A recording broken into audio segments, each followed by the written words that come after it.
Hi, Dr. Cizik. My name is Elizabeth Mercado, and I will be demonstrating using the telephone.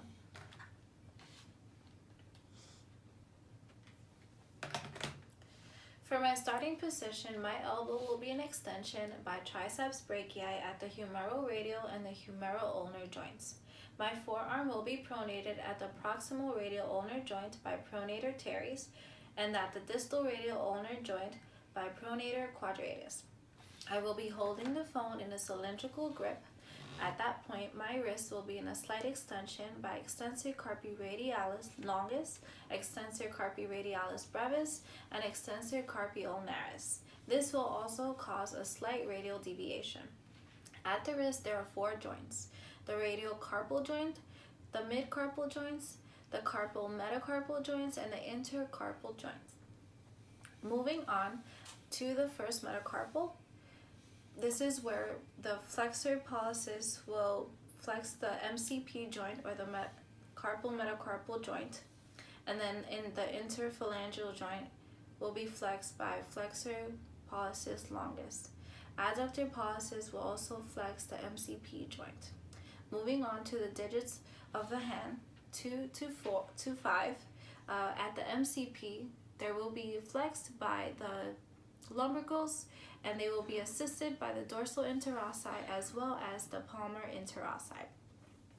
At the proximal interphalangeal joint, they will be flexed by flexor digitorum superficialis, and then at the distal interphalangeal joint, they will be flexed by flexor digitorum profundus. At this point, my elbow will be flexed at the humeroradial and the humeroulnar joints by biceps brachii, brachialis, and assisted by brachioradialis. At this point, my forearm will also be supinated by supinator and brachioradialis. My wrist will be in a flex position by flexor carpi radialis and flexor carpi ulnaris. Moving on to my right hand, my thumbs and my digits 2 to 5 will be in a flex position, while my second digit will be fully extended. At the MCP of the first metacarpal, it will be flexed by the muscles mentioned earlier at the MCP and the IP joint.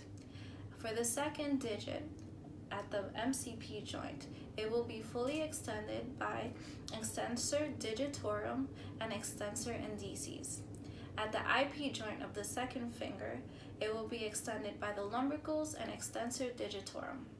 At the distal portion of the finger, it will be extended by extensor digitorum. Moving on to the digits 3 to 5, they will be fully flexed at the MCP, fully flexed at the PIP, and fully flexed at the DIP joints of the hand. In order to dial the buttons, I will have to do an extended and a flex position using the muscles mentioned earlier in my left hand. At this point, I'm going to move my hand in a neutral position assisted by brachioradialis, and then I'm going to use the muscles mentioned earlier to flex my elbow to bring the phone to my ear to make my phone call. Thank you so much for watching.